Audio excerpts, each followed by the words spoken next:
We talked about not having a plan with your nutrition. Then we also want to discuss not having a plan with your fitness. Yeah. Yeah. Those are the two. I mean, out of the 5, those are probably the 2 most important biggest ones, like nutrition and working out, right? Obviously, if you want to improve your health and your fitness and you have goals, then those 2 things are some of the bigger things that need to be in place. And those get overlooked with not having a plan, just not being intentional, right? This is our health. This is the one body that you get in this lifetime. Let's like stop and create a plan and just be intentional with how we're showing up and taking care of ourselves. Yeah, like our life is not designed for us to just be steamrolled like all the time by events or time or lack obligations. of obligations. Yes. Yeah. And these are 2 things that you have freedom to control. And with training, it's like, and that's why people like us exist. And I'm not trying to like sell us as the perfect, hey, you can come train with us if you want to, and if you appreciate what we talk about. But like, we exist to assist you in areas that like you might not be as knowledgeable in. So if you're going to the gym and you're just spinning your wheels and like you don't have a plan and you obviously are not moving in the right direction with your training, like maybe you've been going 6 months consistently, that's awesome. But like after those 6 months, like you haven't noticed you've gotten stronger. You haven't noticed any physiological changes. Like then have a real approach that's designed to help you measure your progress. Absolutely. I'm speaking from personal experience.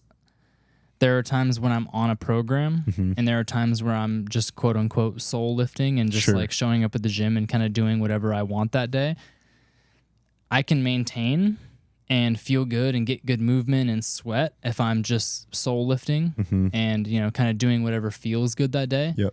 I'm not going to make significant progress in my strength or in my physique or my muscle growth if I'm not intentionally on a program that I'm executing. Yes. And that's pretty much, across the board for most people.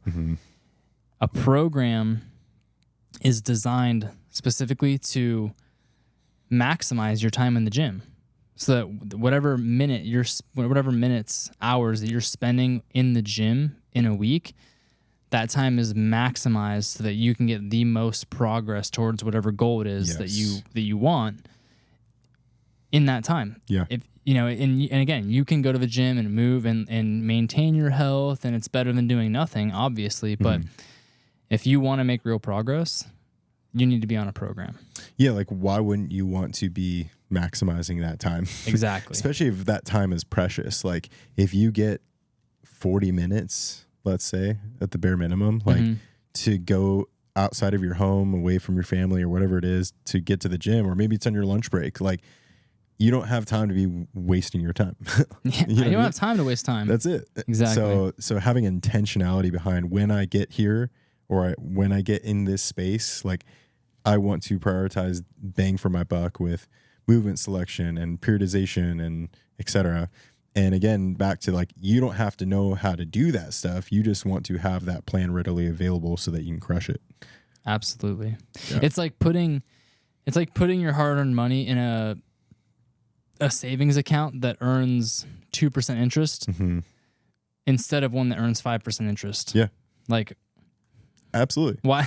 Why would you not just put your money in the one that's going to yield better results over time? Definitely. It's really that simple. And I want to make the point too, because I feel like I get this a lot, like in my interactions, is I think a lot of people think like a program is for the people who are like the most, let's say, out of shape or like in need of getting their fitness right. And that's just not the case. Like you just mentioned, like you and I are coaches, trainers for people, and we both follow programs. Like if you want to get the most out of your training and you want to see results, it doesn't matter what spectrum you are on the fitness realm, like a program is going to make you better. And you're not any, you're not weaker, or there's nothing like thought any less of you if you're like following something that's, again, designed to get you better at what you do. Yeah. Yeah.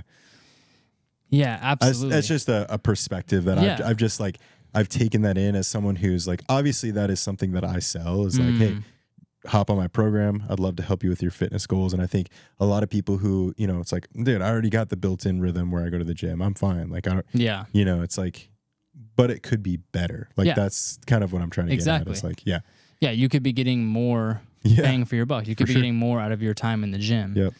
The other thing is decision fatigue. So many people, like you were just talking about, busy parents, busy professionals, you're making decisions all day. Yeah. So you show up in the gym, you have an hour, you waste 15 to 20 minutes trying to decide what you're going to do. Yeah. Or like what's available. Like, yeah. And then you got to think like, okay, do I want to do this exercise? Do I want to do that exercise? How many reps? How many sets should I do? What weight should I do? Or you just look at your program and you just do it. Let's go. Yeah. You don't have to think. You don't have to make the decision. Yeah. Right. You can just focus on the workout and executing the workout and trust that, you know, whether it's yourself or someone else sat down and premeditated this laid out, well thought plan to get you from point A to point B over the course of a month or 2 months or 3 months, whatever that is. Yeah.